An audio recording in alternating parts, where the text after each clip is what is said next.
En teoría, las principales religiones del mundo deberían ser un medio para que las personas de toda condición encuentren paz y fortaleza a través de enseñanzas, lecciones y escritos. Deberían ser una herramienta que ayude a la gente a vivir una mejor vida en la tierra, con la esperanza de conseguir algo cuando fallezcan.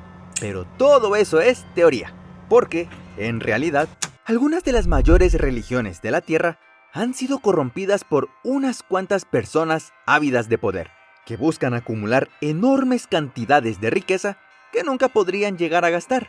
Y tampoco estamos hablando solo de millones de dólares.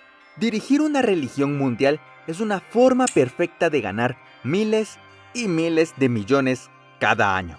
Un ejemplo es la Iglesia Católica. Tiene tanto dinero que posee hasta su propio banco, que funciona en secreto sin que la mayoría sepa nada al respecto. Con tanto dinero, quería sonrojar a CEOs de las más grandes empresas de Estados Unidos. La Iglesia Católica ha sido capaz de construir una suma descomunal sin regulaciones, supervisiones o incluso las exigencias del público. Ha llegado el momento de que sepas todo sobre el exitoso y secreto Banco del Vaticano.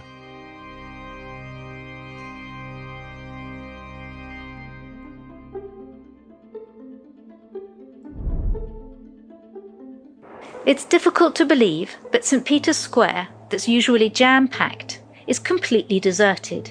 8 months after the explosion of the coronavirus health crisis, the world's smallest state has lost its hordes of visitors. En 2021, el Vaticano declaró que se estaba quedando sin reservas y que funcionaba con déficit. La pandemia había golpeado con fuerza a la iglesia, que afirmaba necesitar con urgencia donaciones de sus numerosos seguidores. Sin la ayuda de los fieles católicos de todo el mundo, la iglesia tal y como la conocían podría tener que cerrar sus puertas. El catolicismo es una de las religiones más antiguas del mundo y cuenta con muchas personas que siguen sus enseñanzas. De hecho, las últimas estimaciones dicen que hay más de 1.300 millones de católicos hoy en día, lo que supone un aumento de casi el 10% desde 2013. Es una de las pocas religiones que ha podido crecer con el paso de los años. En el centro de todo está la Ciudad del Vaticano, la nación-estado mundialmente conocida que dirige toda la iglesia. Allí es donde vive el Papa y se planifican todas las operaciones de la iglesia. Y la Ciudad del Vaticano solía ser mucho más grande, pero a lo largo de los años, ciertos levantamientos y reacciones populares en contra de la Iglesia Católica causaron que la Ciudad del Vaticano se haga cada vez más pequeña y que ahora solo tenga 109 acres. Pero sigue ejerciendo un enorme poder y lo ha hecho durante décadas, y el Banco Vaticano hace posible todo ese poder.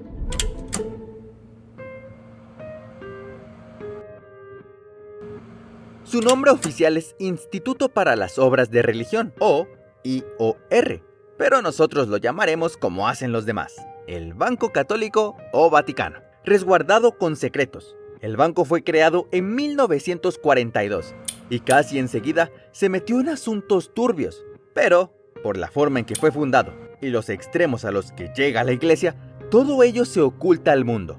Pasarían décadas antes de que la gente se enterara del tipo de negocios en los que estaba metido el banco.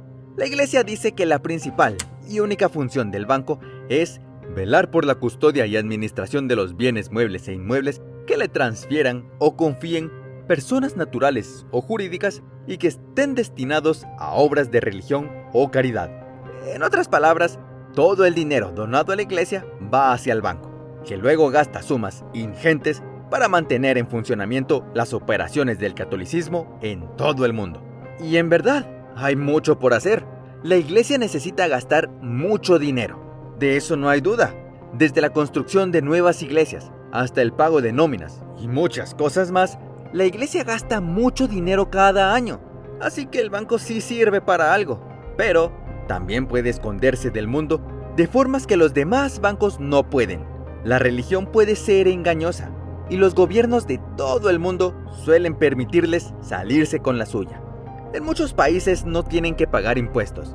A veces pueden eludir la acción de la justicia y ganar montones de dinero sin que las autoridades se enteren de nada. Hablando de montones de dinero, ¿cómo empezó la iglesia a generar tanto cuando fundó el banco en los años 1940? Por supuesto, devotos seguidores de todo el mundo enviaban su propio dinero, bien ganado, para financiar la iglesia. Pero, como todos los bancos, el Banco Vaticano ganaba dinero invirtiendo. Y, durante ese tiempo, había algunas cosas muy nefastas en las que invertir.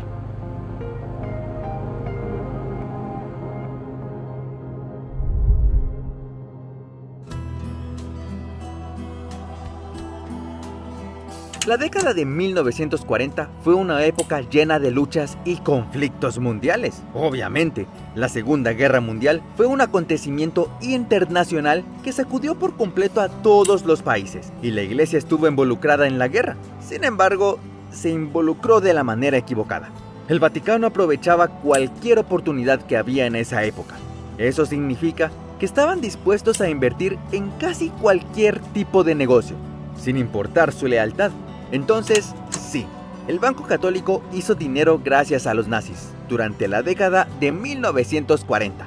Invirtieron parte de su dinero en empresas alemanas que trabajaban activamente para impulsar los planes de Hitler de dominación mundial.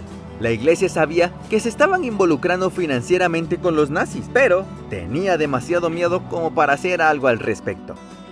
A series of recently opened Vatican archives are shedding new light on the relationship between Pope Pius XII and Adolf Hitler as he led Nazi Germany during World War II.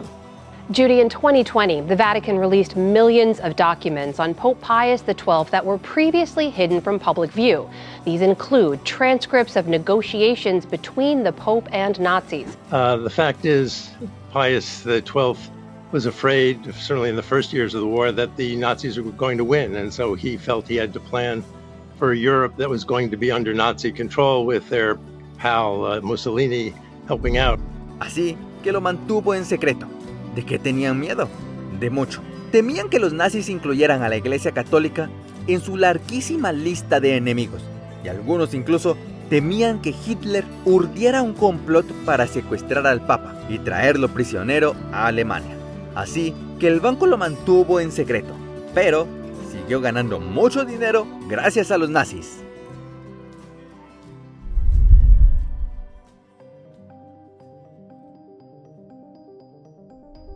Normalmente, un banco está vigilado por autoridades que se aseguran de que no haya transacciones poco legales. Un banco europeo, por ejemplo, está supervisado por autoridades del país y de los Estados miembros que impiden que narcotraficantes, terroristas y otros delincuentes puedan ingresar su dinero en un banco. Es una forma de minimizar la delincuencia y, en última instancia, de atrapar a los delincuentes. Pero el Banco Vaticano no está supervisado por ninguna autoridad de ese tipo. Solo la Iglesia Católica supervisa todas las operaciones y no rinden cuentas a nadie. Esto creó un ambiente ideal para el lavado de dinero, y mucho de eso ha sucedido a lo largo de los años. El Banco Vaticano es básicamente un banco offshore que se encuentra en medio de un país extranjero y solo se necesita un pequeño paseo desde Italia para hacer un depósito.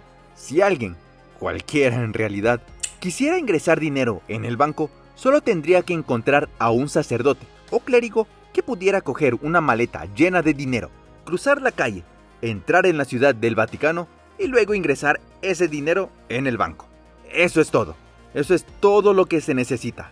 Por lo tanto, cualquier narcotraficante o miembro de la mafia podría ocultar sus ganancias mal habidas en el banco sin ningún tipo de supervisión por parte de las autoridades del Estado. A lo largo de su historia, el Banco Vaticano ha albergado el dinero de varios delincuentes. Por ejemplo, Giulio Andreotti, ex primer ministro de Italia, tenía una cuenta en el Banco Vaticano con más de 50 millones de dólares. Y la mayor parte del dinero de esa cuenta iba a amigos cercanos a cambio de favores políticos. El Banco Vaticano se ha visto envuelto con múltiples personas detestables a lo largo de los años. De hecho, tuvo una participación mayoritaria en algo llamado Banco Ambrosiano en la década de 1980, que era un banco italiano vinculado a la mafia. El banco fue luego investigado por las autoridades italianas y su presidente, Roberto Calvi, fue detenido para después huir de Italia. Más tarde, apareció muerto en Londres y el escándalo en torno al Banco Vaticano fue en aumento. El obispo Paul Marcinkus, que dirigió el Banco Vaticano entre 1971 y 1989 evitó los cargos, pero quedó envuelto en el hedor de la corrupción. ¿Cómo podía la Iglesia Católica estar implicada con la mafia y el asesinato? Pues porque ganaban mucho dinero. Durante las décadas de 1970 y 1980, varios criminales afiliados a la mafia ingresaban dinero en el Banco Vaticano. Sabían que la iglesia hacía la vista gorda. El dinero reinaba en la iglesia porque estaban ansiosos por usarlo para dirigir sus operaciones. ¿Y qué si estaban protegiendo a gente horrible de la ley? Los beneficios financieros valían la pena para la iglesia.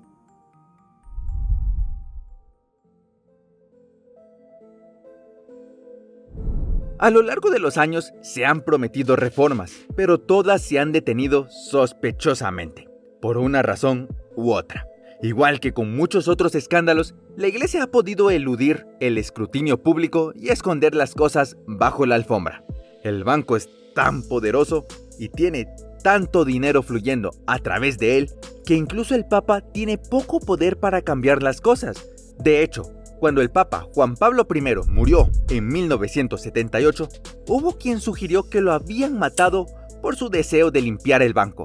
En el libro de 2012, El poder y la gloria, el autor David Jalop afirmó que 6 personas, 3 arzobispos y 3 miembros de la mafia, conspiraron juntos para matar a JP I. No querían que el Papa eliminara su capacidad de lavar dinero a través del banco, y se vieron impulsados a hacer lo necesario para conseguir lo que querían.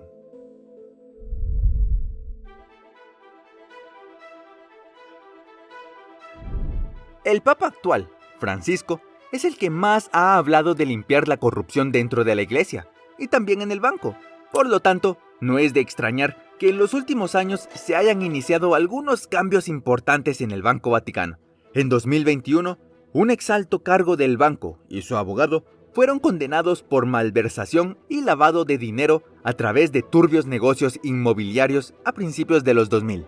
Las autoridades en el poder estaban enviando un mensaje contundente de que había llegado el momento de que la Iglesia Católica se pusiera las pilas y controlara el banco. Not only have the former president of the Vatican Bank and his lawyer been sentenced, convicted to 8 years in prison, but also they will have to pay a fine of 12,500 euros. The Vatican court ordered the 2 men to stand trial back in 2018. The Vatican accused the 2 men of participating in unlawful conduct from 2001 to 2008. The 2 men allegedly sold 29 properties, over 70% of the institute's real estate assets to themselves using and through offshore companies. Muchas personas antes de estos funcionarios habían sido acusados de tales delitos. De hecho, el economista y banquero italiano Ettore Gotti Tedeschi perdió su puesto como jefe del banco tras ser investigado por exactamente las mismas acusaciones en 2010. Tras su marcha, fue sustituido por un dirigente interino que prometió más transparencia en el banco. Solo duró unos años, se marchó en circunstancias sospechosas y fue sustituido por Jean-Baptiste Duville de François, que consiguió el puesto después de que el Papa Francisco lo nombrara miembro de una comisión recién creada para poner el banco en orden. Esta será una gran tarea y, hasta ahora, definitivamente ha habido algunos signos prometedores de que el liderazgo en la iglesia está logrando su objetivo de reformar el banco. Pero una cosa está muy clara. El tipo de corrupción que se ha infiltrado en empresas y partidos políticos de todo el mundo también se ha colado en el Banco Vaticano. La Iglesia Católica necesita mucho dinero para funcionar y tiene todo el derecho a recaudarlo, pero el banco ha estado enredado con algunas empresas muy cuestionables y francamente criminales desde el principio. Lo que nos lleva a preguntarnos, ¿seguirá funcionando este banco si no estuviera afiliado a la Iglesia? ¿O es que el inmenso e incomparable poder del catolicismo lo ha protegido a él y a los delincuentes afiliados a él?